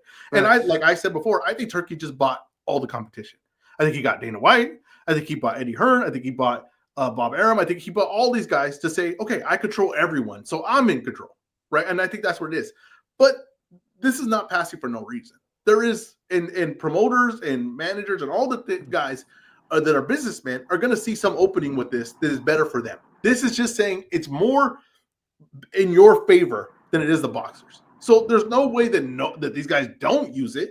There's no opening. There's an opening here for someone to make more money, then they're going to use it, right? They're going to use it to against leverage against a fighter. It might not be TKO, but it might be Turkey as a whole that does this, right? He might get everyone and say, hey, I'm going to put you all in this one thing. I'm going to create a league, and you guys are all going to be in it. And then we're going to control all the fighters. So someone's going to take advantage of it. Might be You top create the rank. opening. If Might you be create the top opening, rank. yeah, whatever, someone, right? Someone's going to take advantage of it, and someone's going to change the thing. So once this passes, even if it's not the person that passes it, once that opening's there, someone's going to take advantage of it. Because here's the thing, right? Here's the thing. Every promoter could be a UBO. Yes. Because what's stopping a promoter from designating somebody's gym as their training facility? Any promoter is going to be able to be a UBO. Yeah. It's going to fuck the fighters. And the funny thing when you were talking about Al Heyman, it's hilarious. It's innovation isn't cheating. That's the funny part about it. Is you get a rule set, you got a way that the structure works. And just because everyone's been following it in a certain way, and you decide, hey, there's a way to do this in another way, that isn't breaking the rules. Being innovation doesn't mean you're cheating. It just means you have another way to do it, and there's another part to do it. And am I wrong here, Matt? But didn't Top Rank learn how they did this and did the same thing once they sued them to find out, like, hey, what was their strategy here on doing this? Yeah, of course. So that's innovation. They said, oh, these guys innovated something. We need to figure out how to do it. How do we do that? They said, make them open the books. Let's take a look at it. And then they followed the same structure, the innovation. You see this in anything. In the NFL, like I was saying, you got the tush push. You got someone says, let's do it this way because this is within the rules. No one's tried this. And then it works, and then everyone does it. They copycat it. So that's not breaking the rules. It's so stupid. It's such a dumb thing.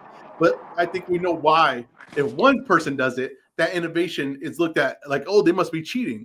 There must be something why they're having this advantage. And these guys that I think are the guys that have been charged, these guys that I've seen in suits forever, that look like the people I see in suits and belong in suits, are doing it and not succeeding. They must be cheating.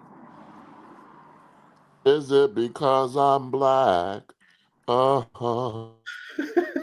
thought Hey, you were Matt. actually asking Ezra a question for a second. Bad news for you, Matt. Bucky Irvin out. He just got ruled out. I He's got Rashad White anyway.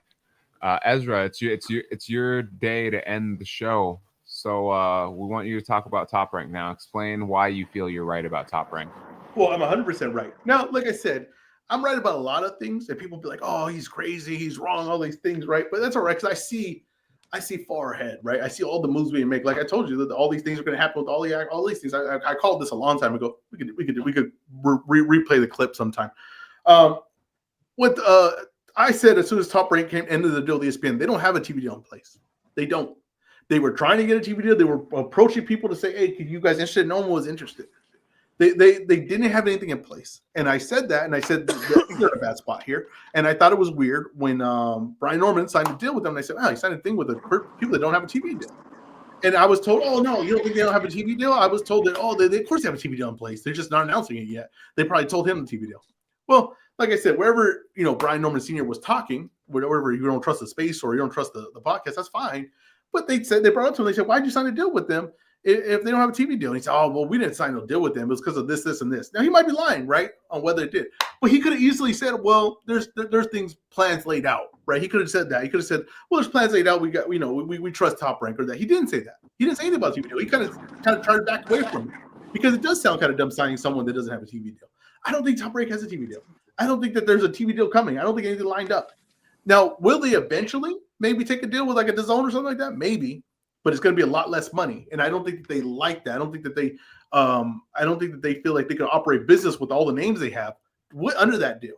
So we'll see what happens with them. But I was definitely right. They don't have a TV deal in place. I don't think anyone's interested, and this is why I say that this is the worst spot the boxing's been in since I've watched boxing, right? Since a kid, and Matt was trying to say that was only 5 years ago. So but you mean since 2020?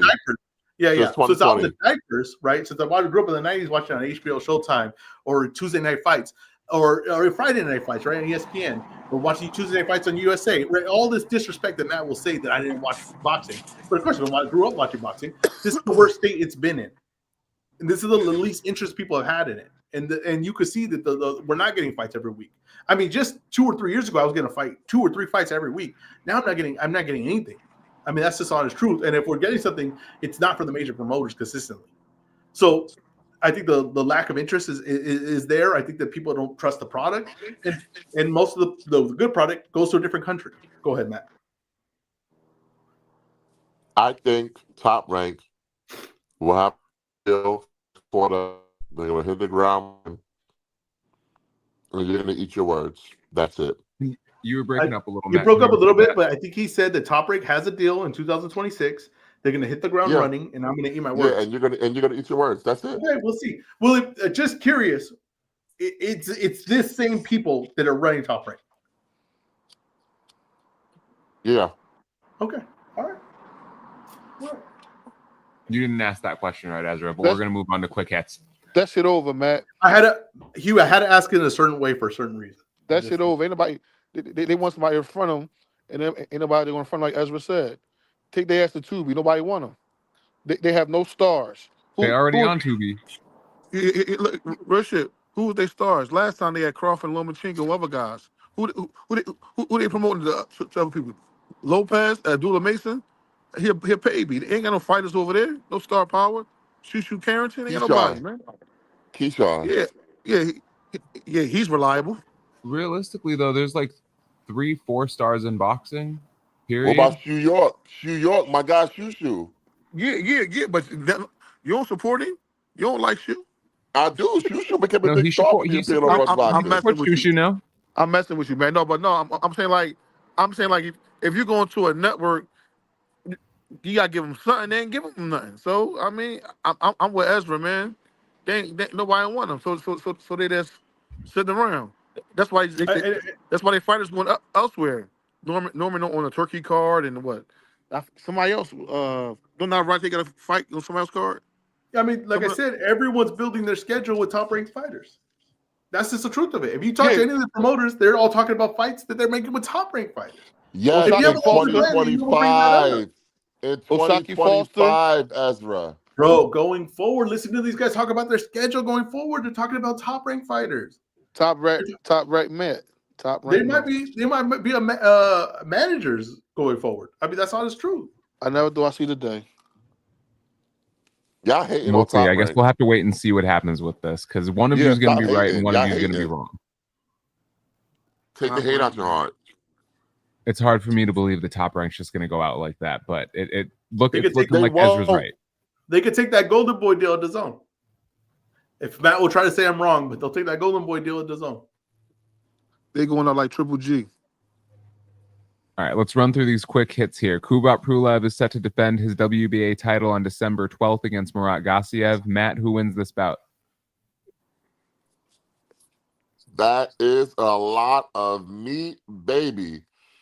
Oh yeah, that to me, that's like 4 slabs of beef. I love this matchup. Is Kubrat Pulev enough past it for Murat Gassiev to do something with him? I think so. I think Murat Gassiev pulls this one out. Shout out to the IBA for putting this fight together.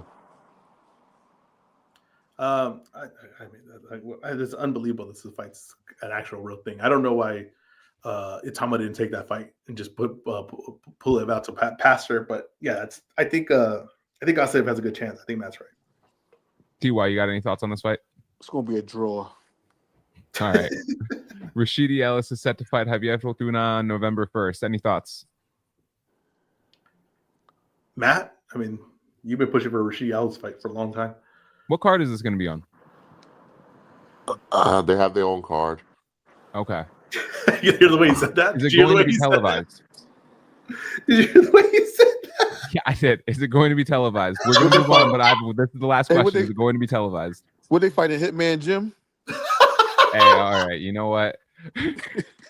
Y'all being disrespectful. Rashidi Ellis is a friend of the show. I like Rashidi Ellis, but that's just funny because Matt, if you have to prove yourself at 147, Rashidi Ellis' name will come up. Alexis Rocha, Raul Curiel finalizing a rematch for January. Is Golden Boy doing right by Curiel? I mean, what else do they have for him? I mean, I honestly do think they are doing right for him. What the fuck do you mean? What else do they have for him? You telling me they can't come up with they can't get him a title shot or something? No, they cannot. To get him this Rocha fight, this is a good fight. This is entertaining.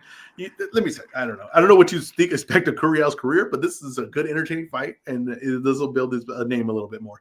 So yeah, this is good for him, and it should be a winnable fight. If he's you'll be fighting for titles. He already beat Rocha. It was a good fight. He has to fight Rocha again.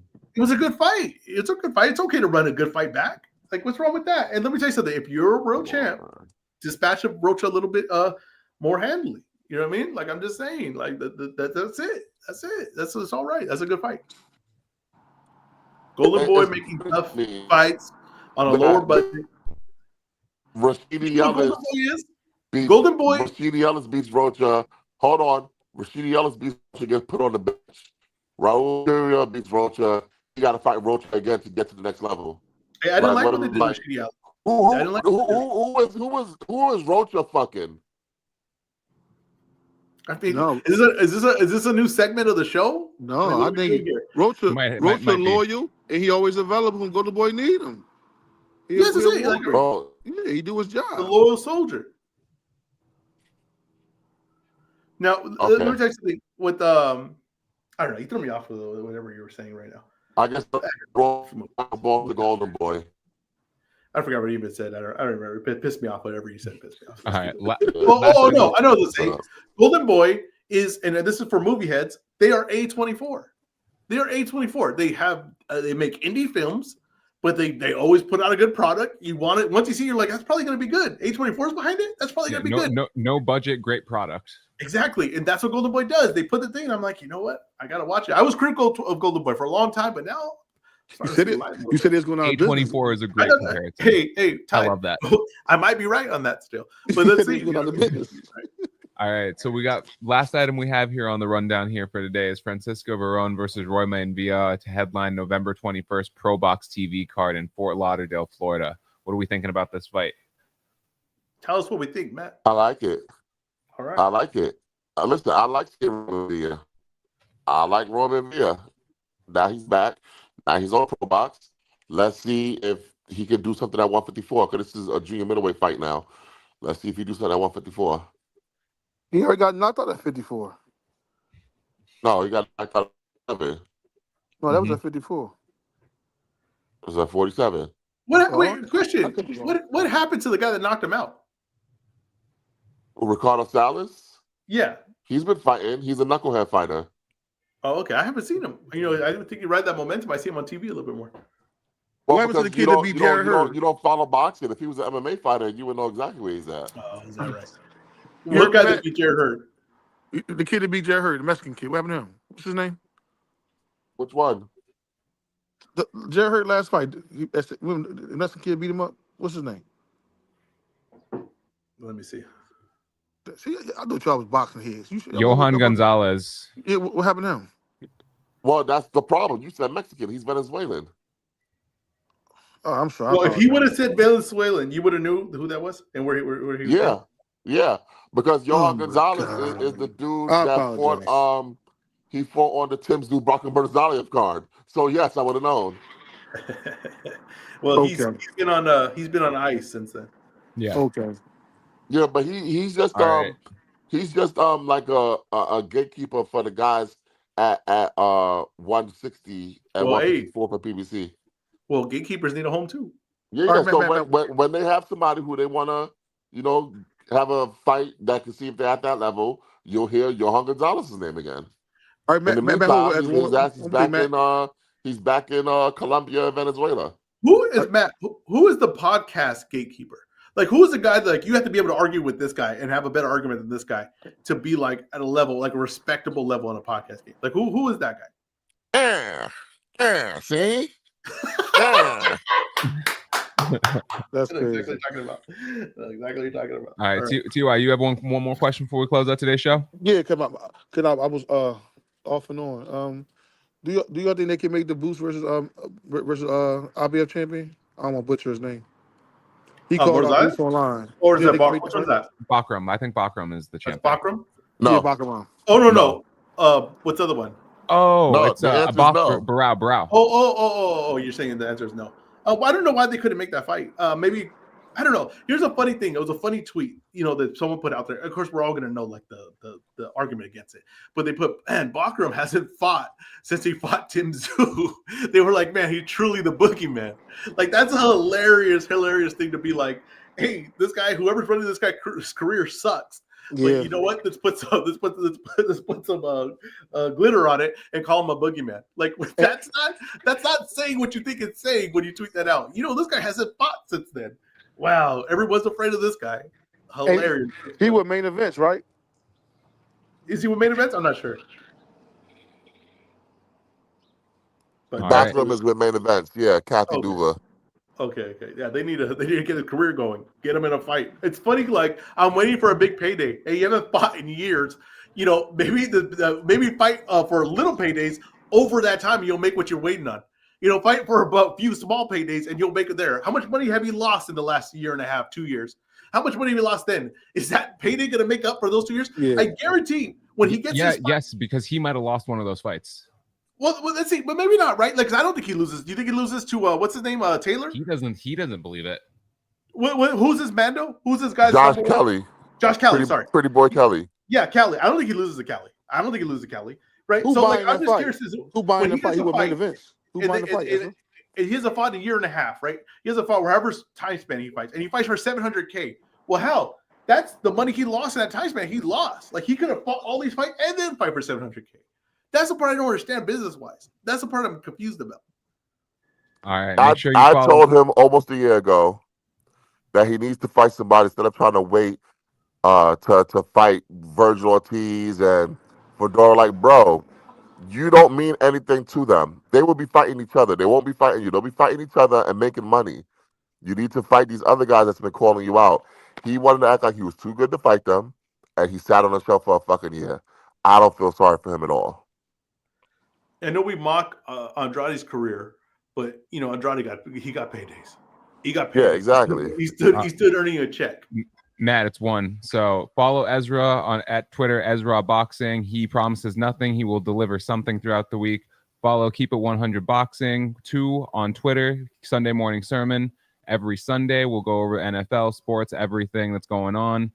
Follow Matt at IsThatYourFace on Twitter. Also hit the Cash App. Don't forget to support the content. Matt, thank the people, and let's get out of here. Fuck 'em. We out.